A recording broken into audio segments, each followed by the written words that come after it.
how many people were here last week, 2 weeks ago?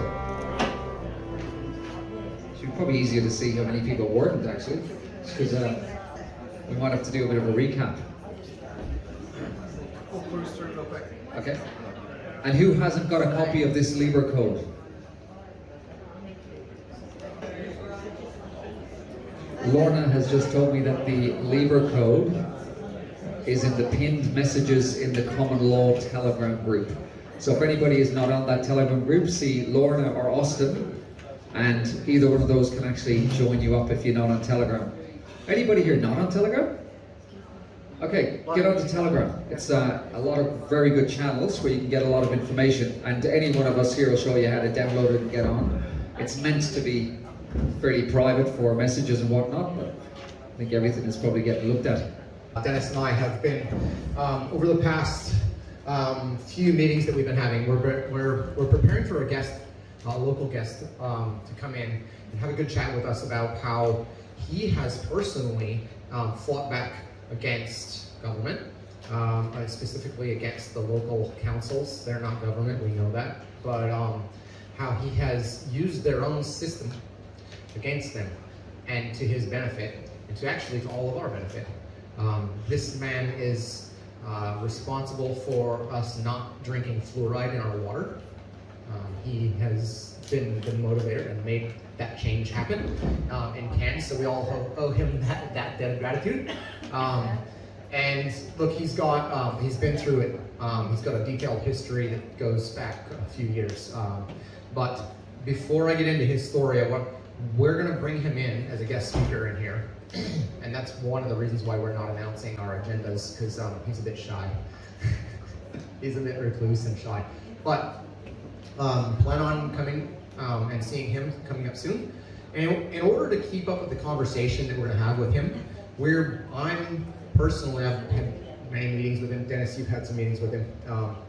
What we're doing is we're going to try and introduce some of these topics to you guys in bits and pieces. And that's what we've been doing over the last month or so.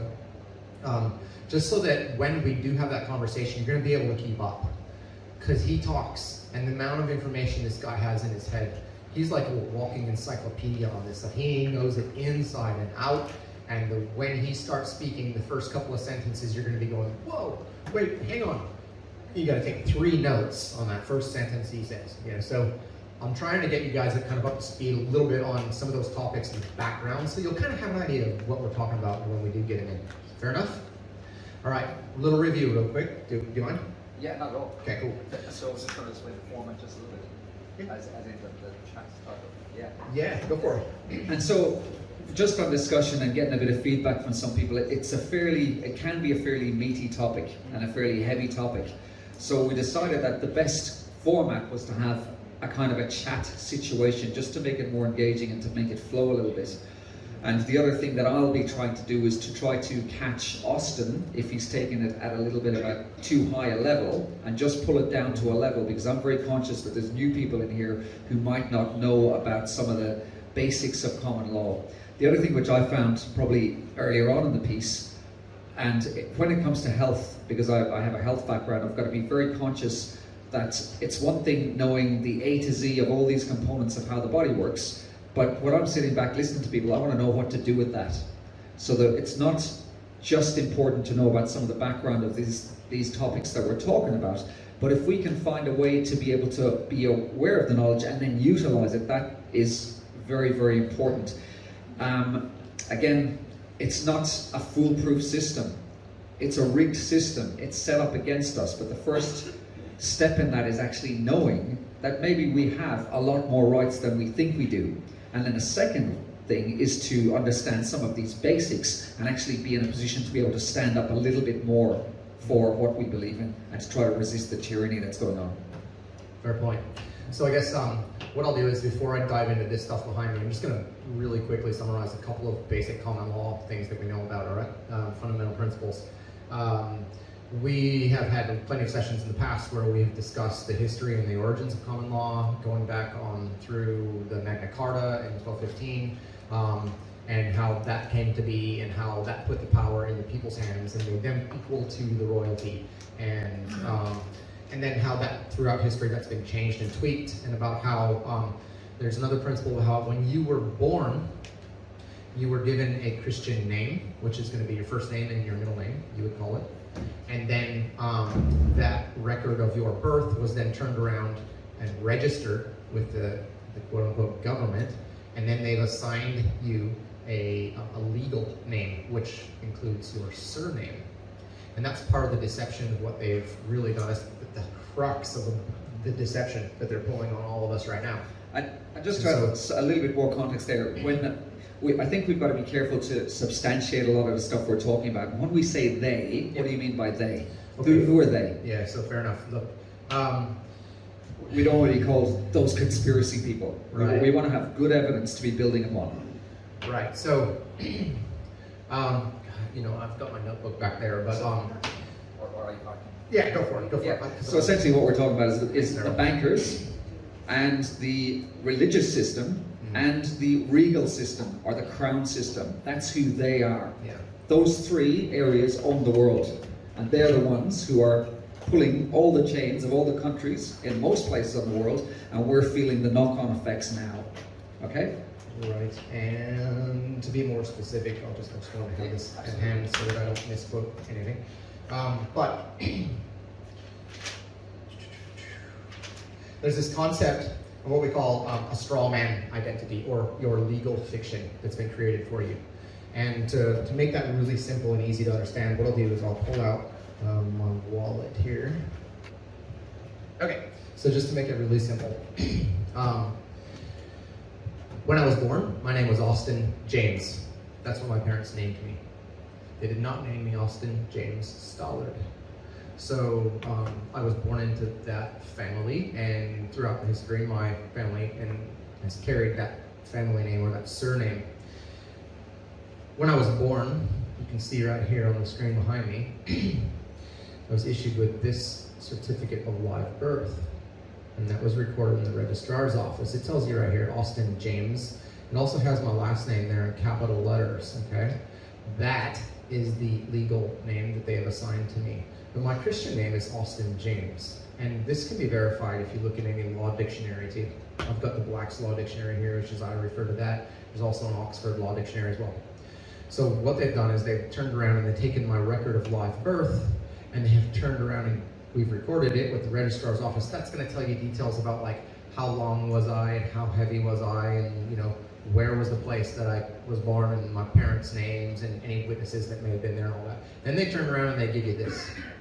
And this is different. This is a certification of a birth record, right? And so there you have it.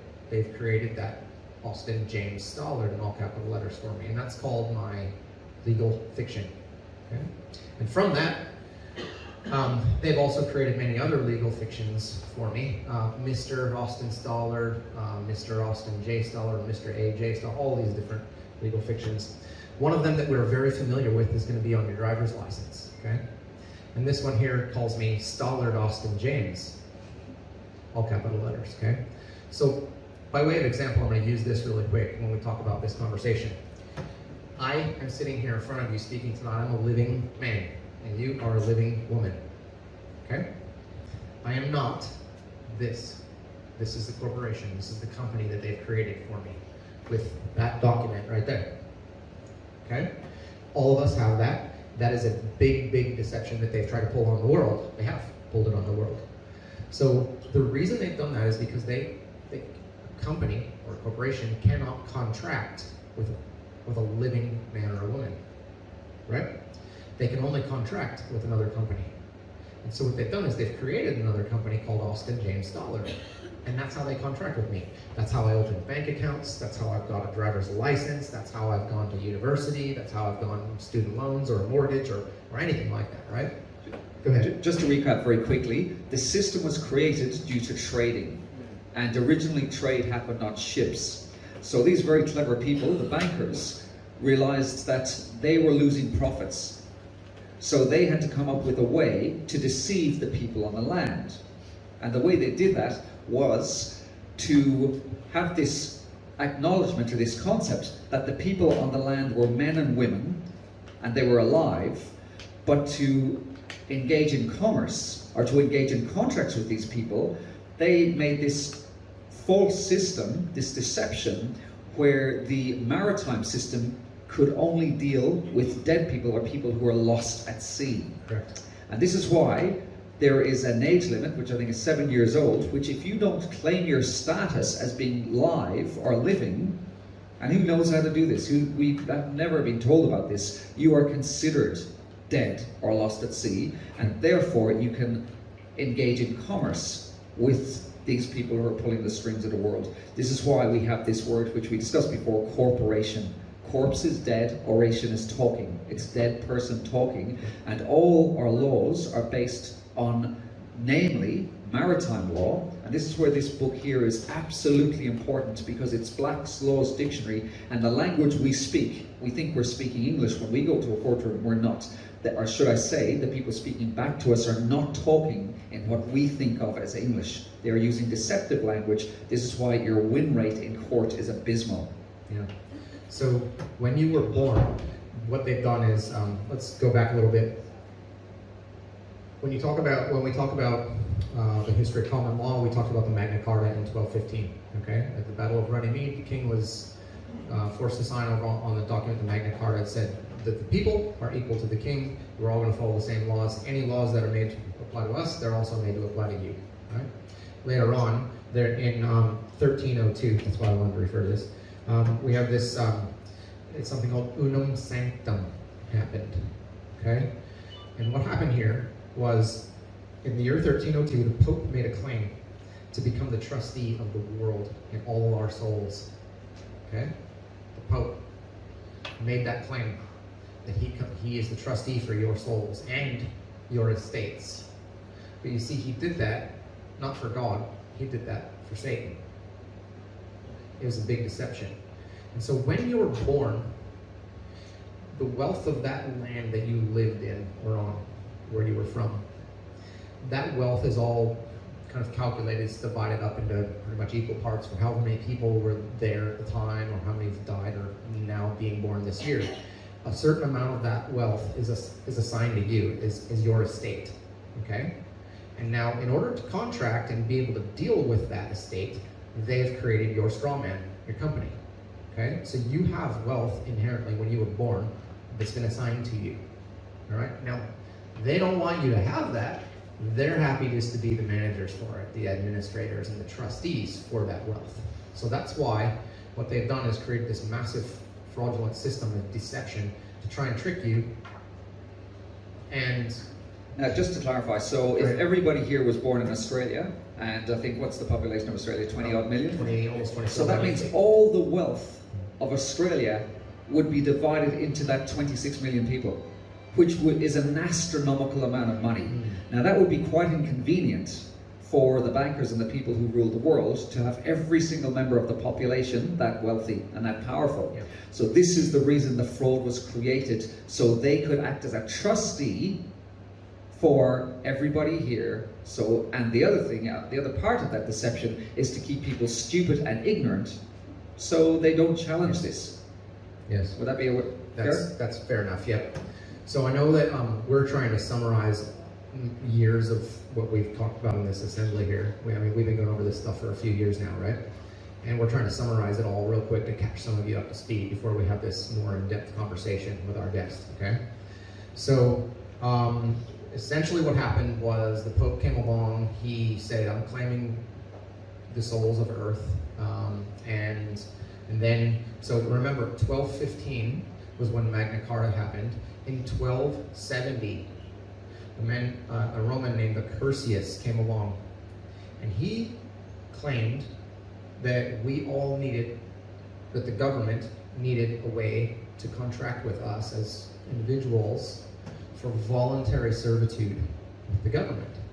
And the only way that they could do that, he was brilliant apparently, was he created the system of surnames.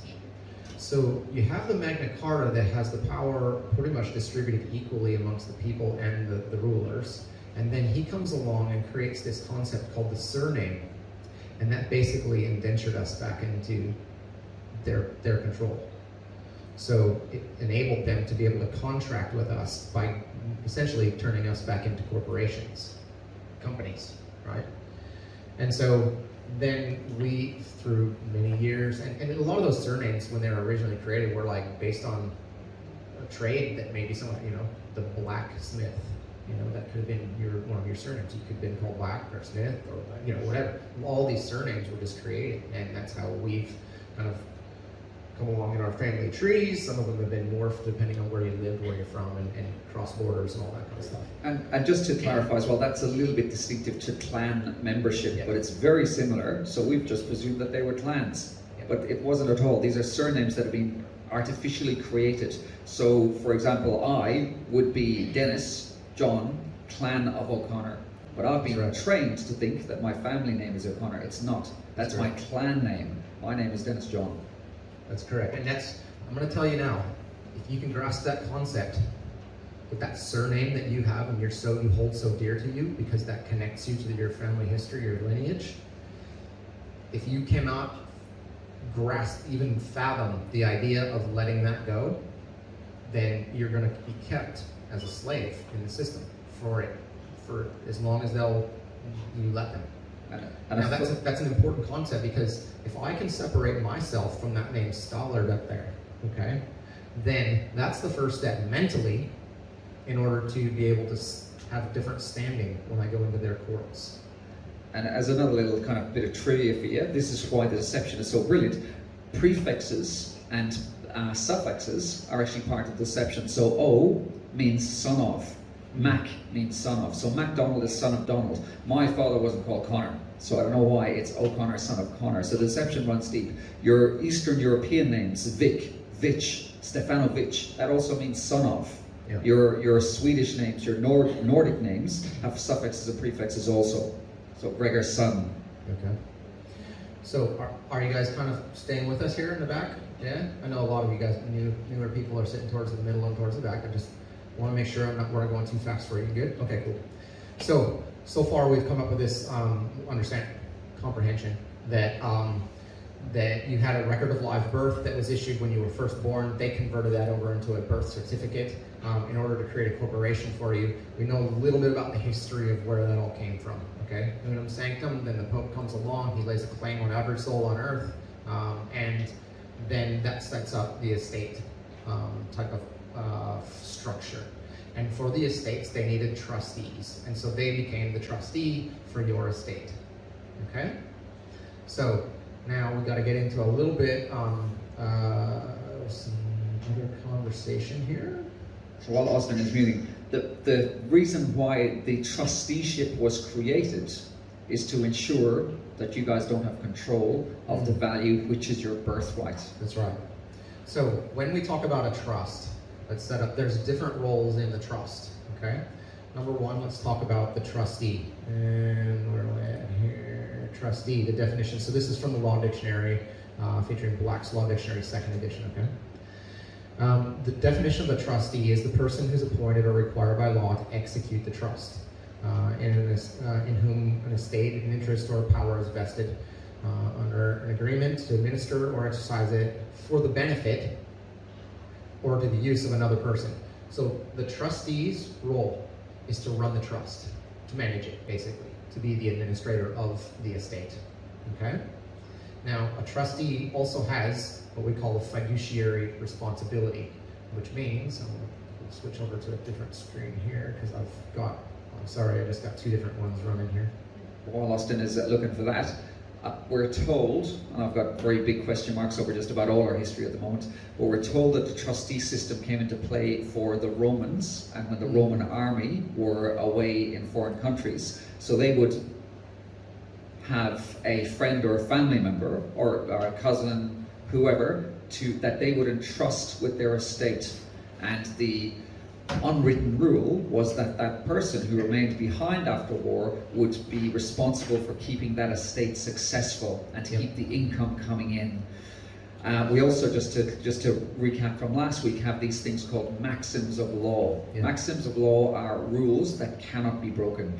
There's I think about 10 or 12 main ones from memory, and then there's lesser ones underneath that.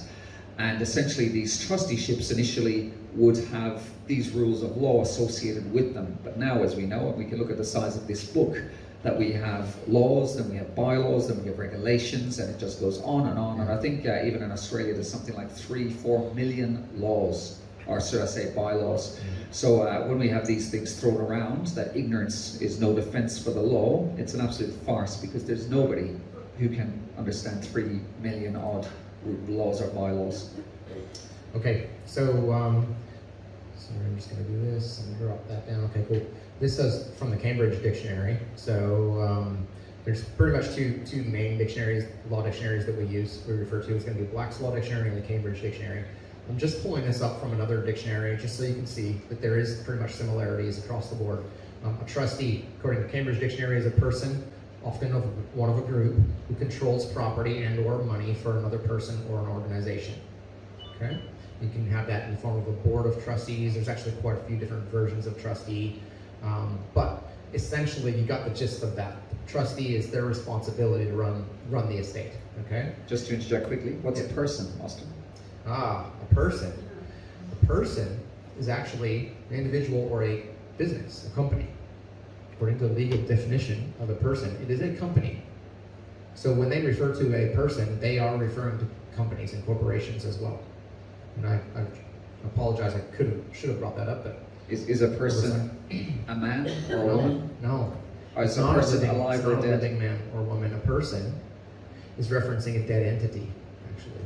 So don't call yourself this person over here, or if they say, don't even refer to yourself as a person anymore. If you can get that in your head, don't do that. And I noticed you also stumbled very quickly. You were just about to say the words understand, but then you changed that to comprehend. Yeah. So the thing is, look, I'm going to use some common terms that you guys would understand as I'm speaking to you right now.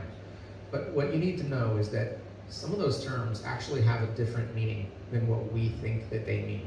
Okay? So, for example, the term understand, it means, do you stand under the authority of the person that's telling you that? So, for example, when you're interacting with the police, they will tell you whatever the hell they want to tell you, and then they'll say, do you understand? And you know what? Most of them probably just been programmed to say that when they go through their schooling. Okay? They don't get what that really means. Now, as you climb the ranks, then you start to figure things. You are taught what it really means. Okay? So when they are talking to you and they say, "Do you understand?" and you say, "Yeah," you essentially have just given them consent to stand under their authority by saying, "Yes, I understand." You think that means, "Do you comprehend?" But what it really means is, do you stand under my authority? And I think that's a great word to open people's minds to how deep the deception runs, especially for the newer people here. Okay, so what I'm doing is going through these kind of important definitions for the trust structure, okay, for the trust of your estate. This trustee has what we call a fiduciary responsibility. And what that means is relating to the responsibilities of a person or an organization that manages property. That's a trustee. Or money belonging to another person or organization. Now, okay, so there you go. Fiduciary responsibility. If someone has a responsibility to run your business or a trust, fiduciary responsibility, that means that they have an obligation to try and make it generate income, to make it successful. They can't run it to the ground into the dirt, correct? So if you hired someone or if you put someone in place as a trustee, their obligation is to make that successful, right? Their obligation is not to run it down into insolvency, okay? So fiduciary responsibility means you're supposed to make it profitable. Right, then we come over into two different other positions when we're talking about the trust structure or your estate.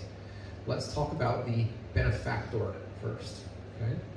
Now the benefactor, as you can see right here, is right here, someone who gives money to help an organization, society, or a person. Okay? So that would be you when you're born. Your wealth has been put into this estate. You would be the benefactor here. Okay? Your wealth was put in to this estate, or and it's been formed into a trust. And then there's a trustee, which is going to be the corporation government, who sits there and is supposed to manage that for you. Then, if we change over to the next definition, it's called a beneficiary.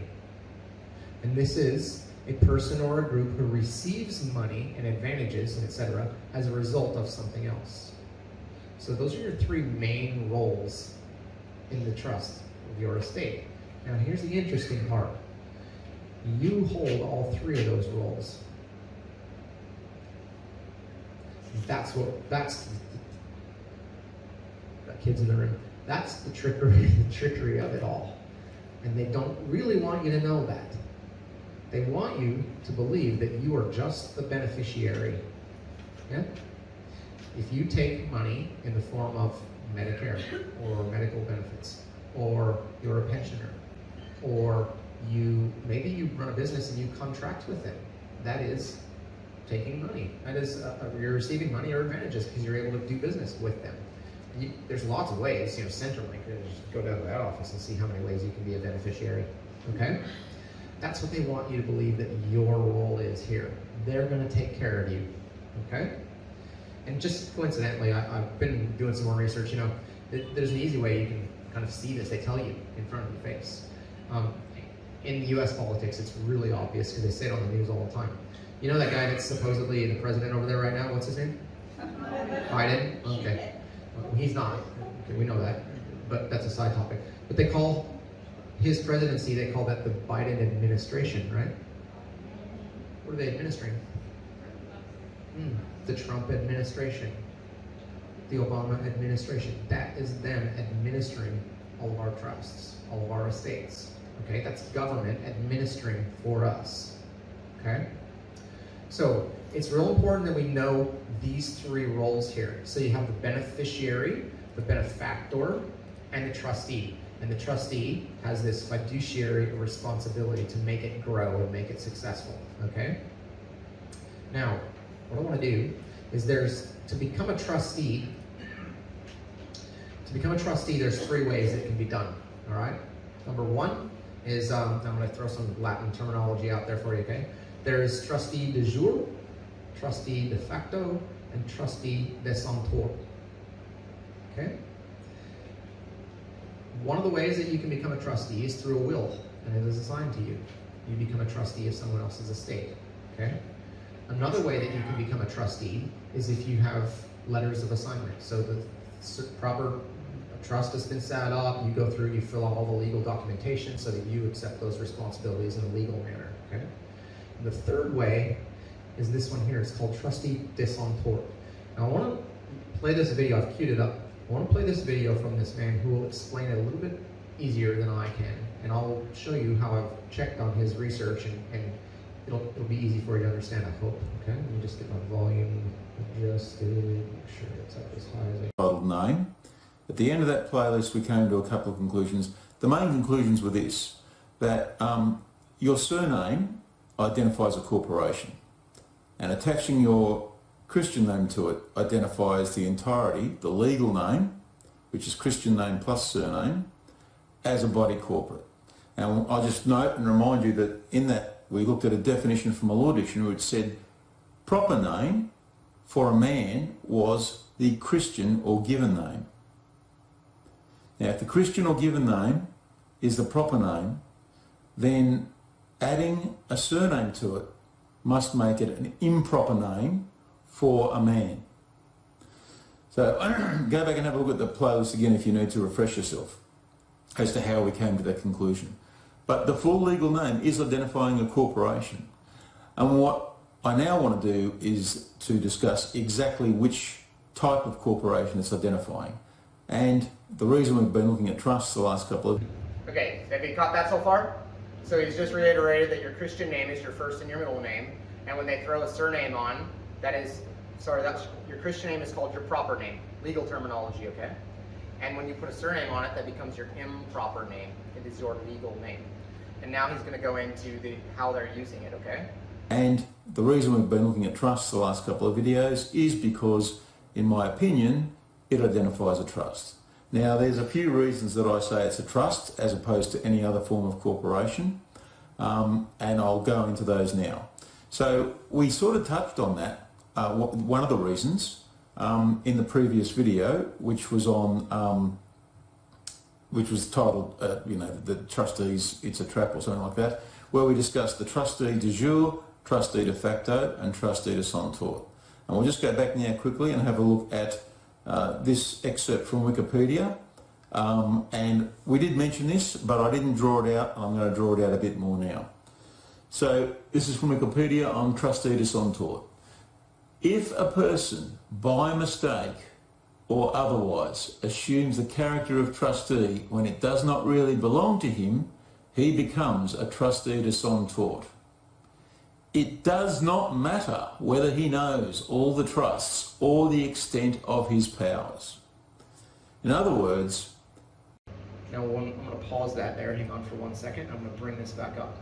Now I've gone and checked this out on Wikipedia, alright, and so we can see it's here. And in essence, now I've looked in this Black's Law Dictionary and I cannot find a definition for trustee de son tort. But I've actually done some researching and I'm buying a book here on trusts. It's all trust dictionary essentially is what it is, okay? But if we go back, it tells you right here, this is what it is. A person who may be regarded as owing fiduciary duties by a course of conduct that amounts to a wrong or a tort. Accordingly, a trustee de son tort is not a person who is formally appointed as a trustee, but one who assumes such a role and then cannot be heard to argue that he did not owe those duties, those fiduciary duties. So essentially, you've taken that role on improperly. The problem is that you don't even have to know that you've been assigned those. In a legal sense, and he'll tell you in just a second here, in a legal sense, you can be a trustee de son tort and not even know it. And that's what they've done to make you the trustee back again of your own estate. This is a massive trickery here, okay? But I'll go one more time. Go ahead. And just to add, they use this deception when you enter a courtroom. Yes. Because you're not aware of which role you're playing. So bear this in mind. This is why we're bringing up this information. It sounds fairly laborious and tedious, but it's very important. Okay. So go back to this. It does not matter whether he knows all the trusts or the extent of his powers. In other words, you don't need to have any knowledge that you're acting as a trustee, or even that a trust exists, to be considered in law a trustee de son tort. Or I'd suggest a trustee de facto or a trustee de jure. But it doesn't really matter which type of trustee. We see here with trustee de son tort that you can be the trustee de son tort, have no idea that you're acting as a trustee, and have no idea that a trust even exists. And that's all good in law. It doesn't matter. You don't need to know. Okay, so you don't even have to know that a trust exists, and you can actually be the trustee de son tort. Okay? And that's what's going on here. Now, like Dennis just said, and I don't know why that's dancing around on me here, but that's going to be important when you want to go in and speak to them in a courtroom. Because there's a couple of different ways that you can approach a courtroom when you're speaking to the magistrate in there. Now, our guest, when he comes in, is going to speak to you, and he's going to tell you how you can talk to the judge and how you can run exactly what you need to have done by playing the role of the benefactor. Okay? The person who's contributed all the wealth to the fund in the first place, and not the beneficiary. The person who's holding out the hand and saying, give me all the benefits, I want to take your Medicare, I want to take your, whatever it is, your pension. Okay? Our guests will come in and talk to us about that way to do it. But there's another way that we can do it that this guy is teaching over here, where he's saying you can actually step into that courtroom and be in the role of the beneficiary, the person who's holding out your hand and saying, I'll take all the benefits here, and the trustee at the same time. And what I'm figuring out, and I'm going to speak to our guest about this when he comes in, is that when you go into that courtroom, you are actually all three. Now you just need to know how to speak to those guys. presenting yourself, not representing yourself, but presenting yourself in the manner that you want to get things done. You see, our guest, when he goes in and he speaks to them about being the benefactor, okay, he's saying, get the freaking fluoride out of our water because it's hurting me. And he's saying, if you can provide any doctor out there that can show me that it's a benefit, then great. Bring them forward in court. And none was ever brought forward because we know that fluoride is actually a neurotoxin. Okay? So that's how the fluoride was removed from our water. He's saying, I'm the benefactor here. You guys are managing all of my estate. Do your damn job as the trustee. Okay? This other guy is saying, when you go into court, well, I'm the beneficiary. I'm the one who's supposed to be receiving all of this, right? And I'm also, because you've tricked me, you put me in the role as the trustee as well. So when I speak to the court, he's saying, this guy here is saying, well, I'm actually, there's another video right here, it is, it's called, I'm gonna forgive myself and I'm gonna waive the benefit. Yeah? Who sent this to me? I think Helen did, didn't you? Yeah, I think somebody, was it you, Helen? Somebody sent this to me. Did you send that video? Oh, yes. Yeah?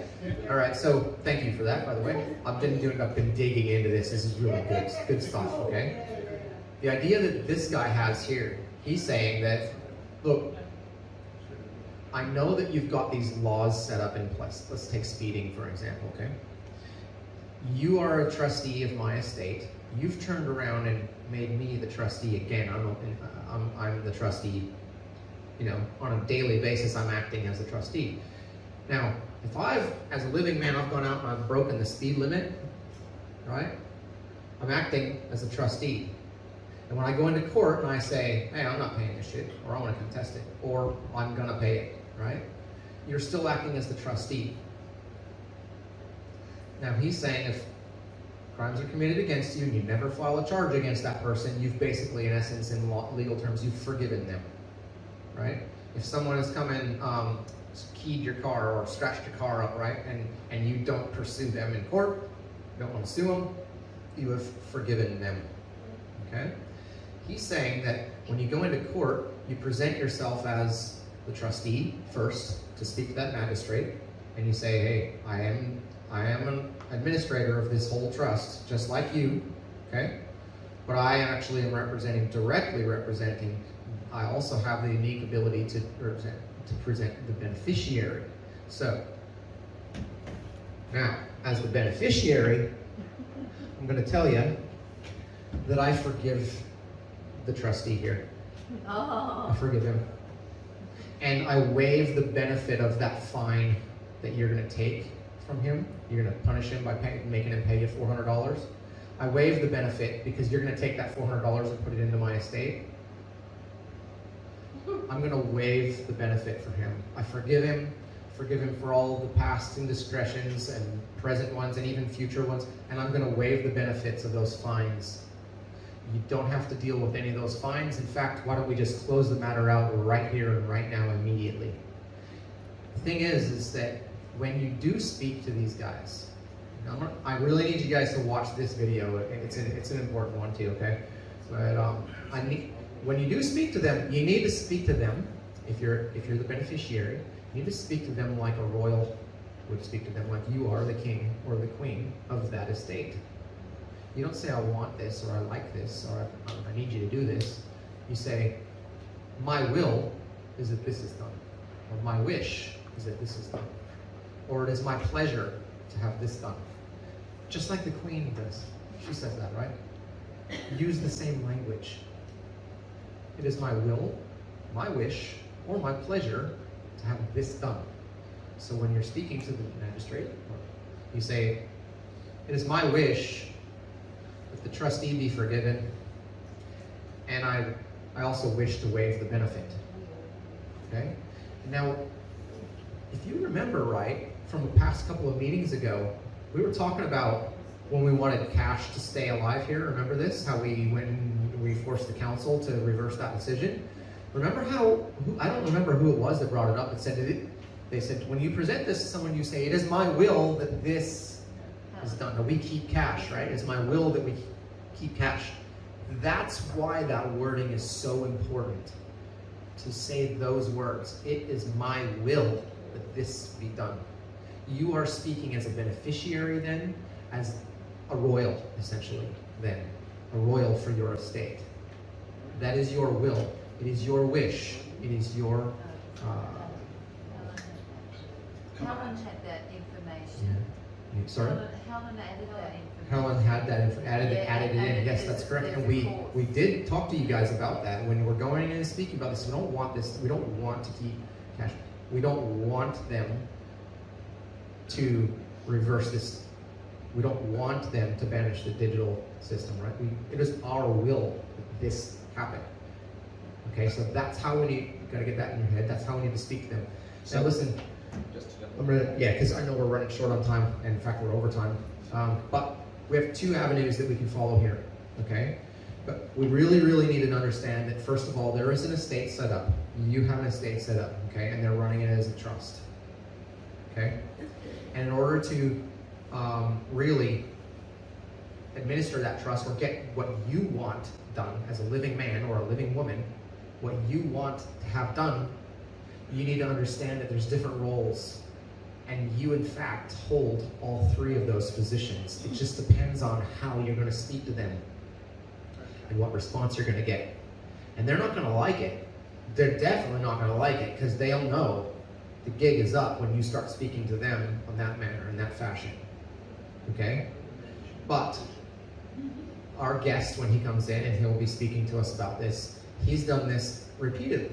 And now, when he goes into the courts, they address him by his first name as a common person. Hey, so-and-so, how are you today? What's going on now? And they are on his side because they know he's figured out the system.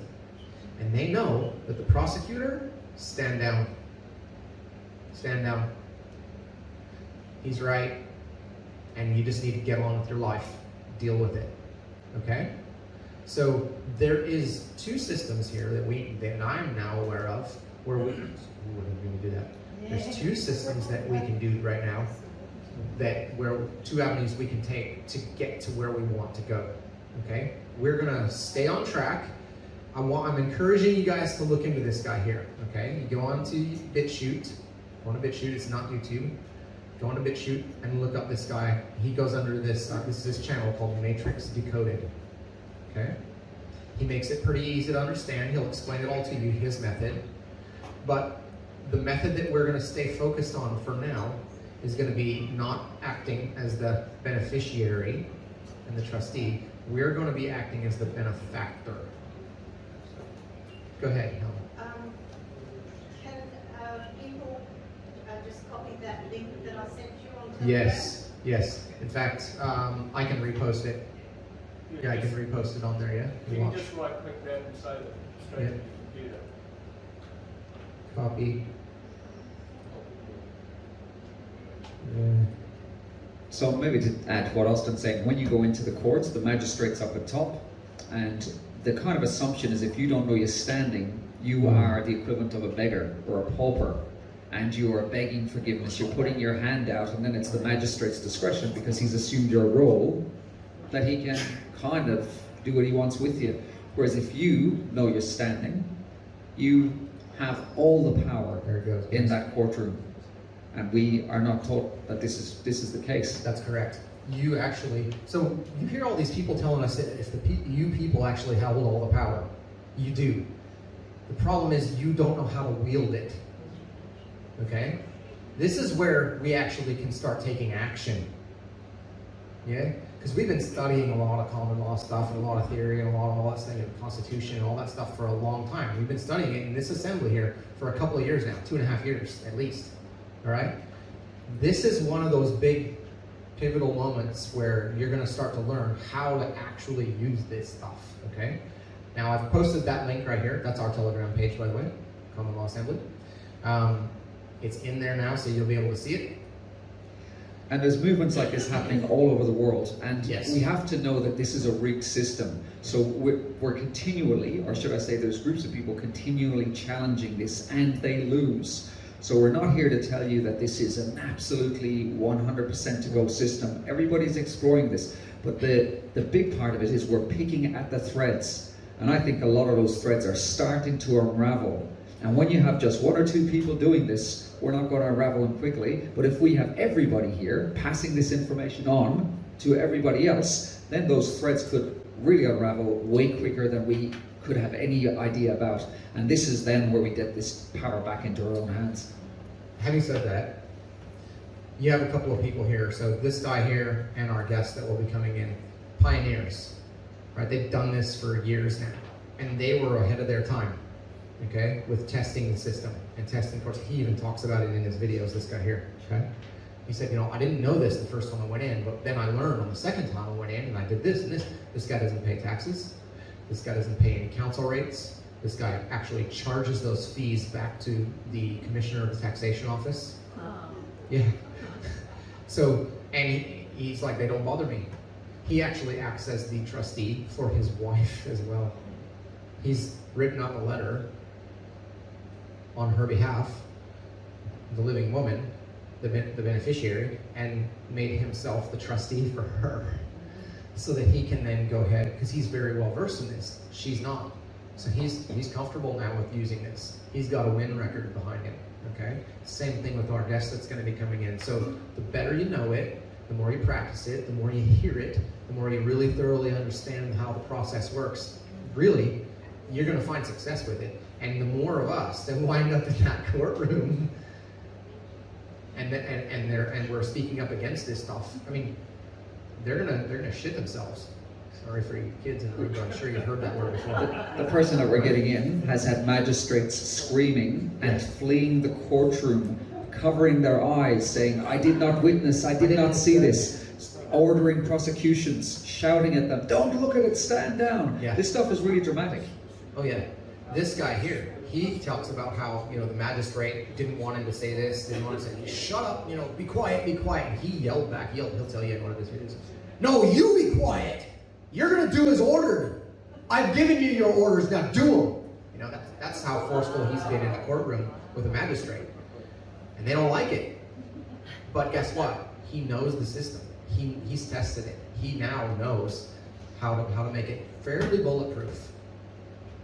And so the more of us that wind up doing that, the faster the system crumbles. Now there's lots of ways that you can test the system, guys.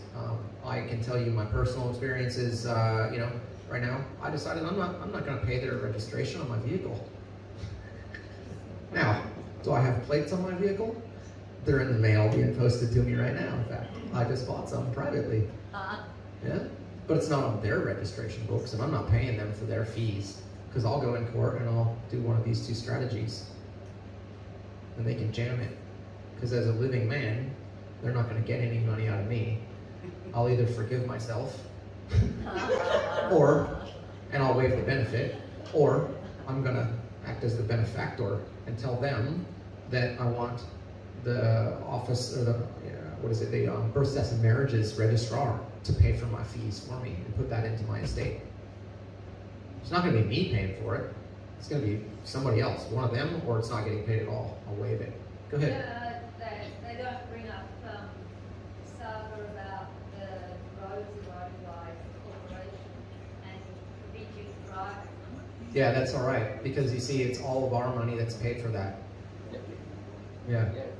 It's not their roads, they don't own them. Yeah. Go ahead.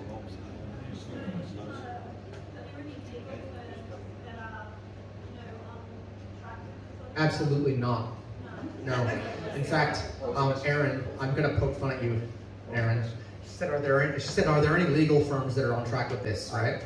And what we know is that the Bar Association is criminal, and it's actually being dissolved. There's actually, all the Bar Association lawyers are now currently being retrained. I do know that for a fact. It's actually statute in the US and in Australia as well, yeah. So they're retraining all the bar lawyers to have to practice real law instead of the legal system. So that's number one. Aaron, you need to spend more time in our assemblies because you have too much faith in lawyers.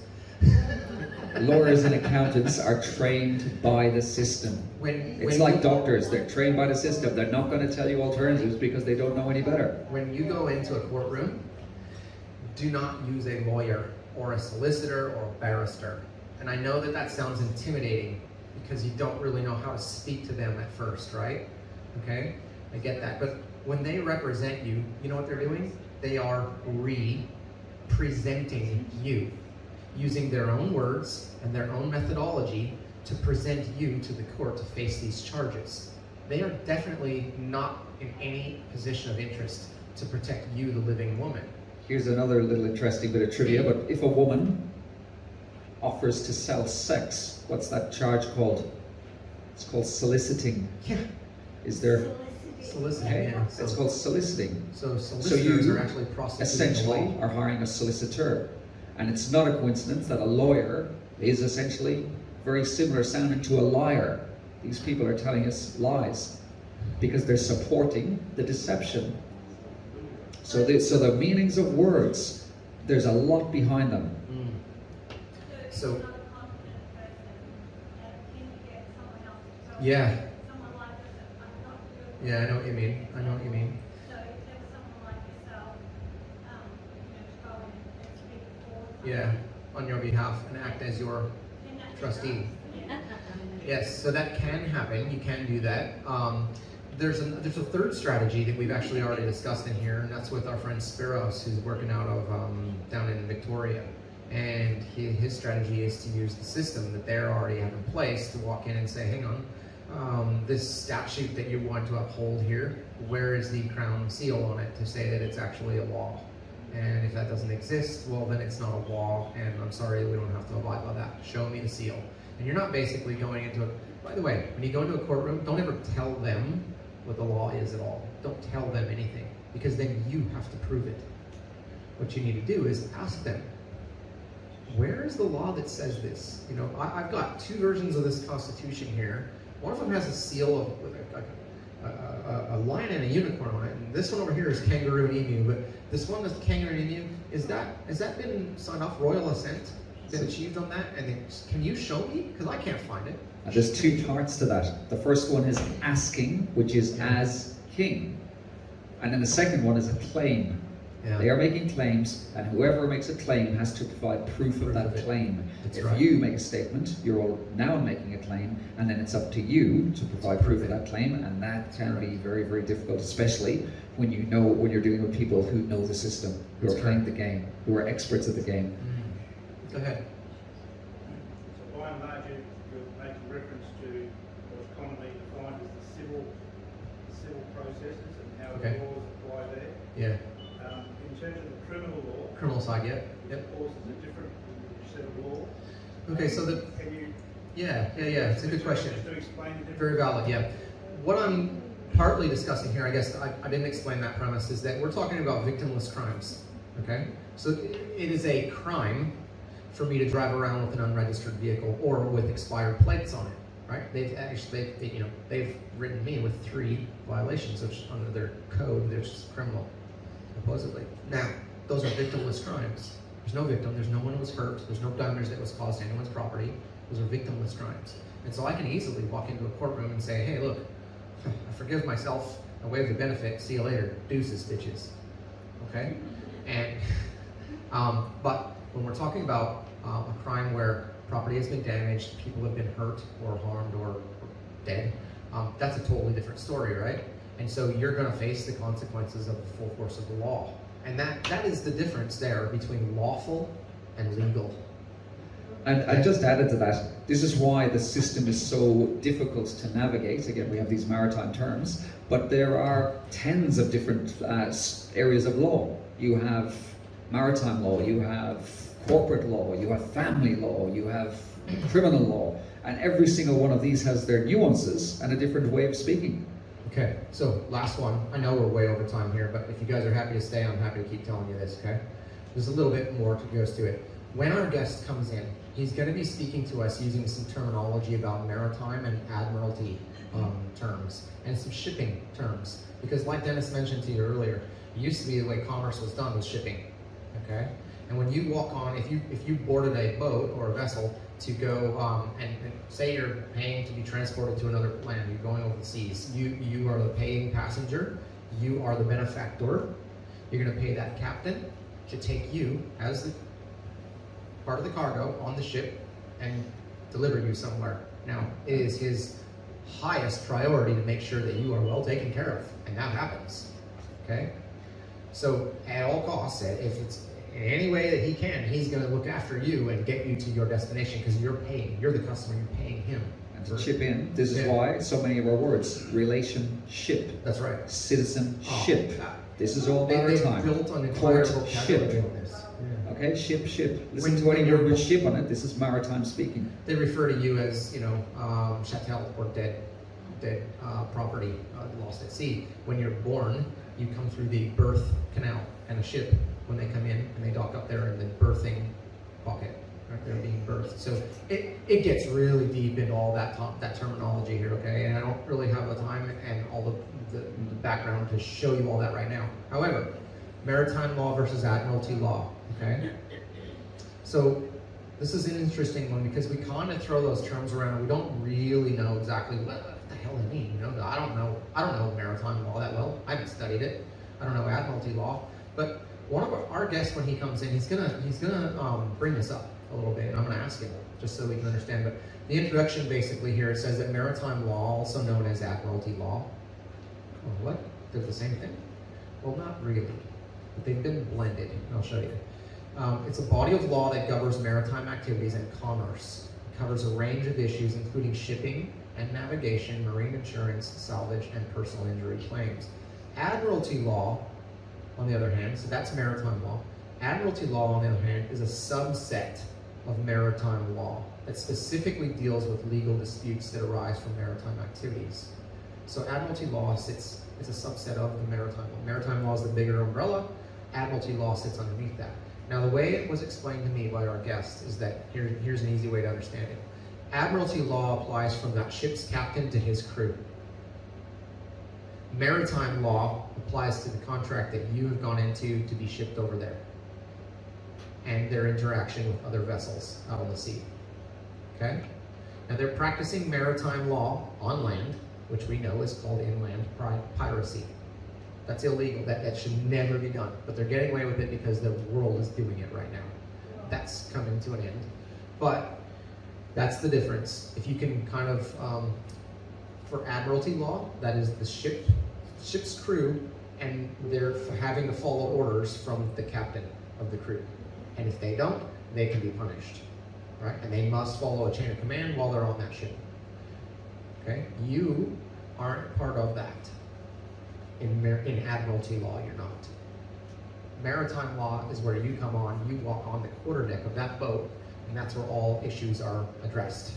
Okay? And the quarterdeck, right here. Let's refresh that a little bit, see if it comes up for me. Hey, somebody's posting on there right now, Aaron.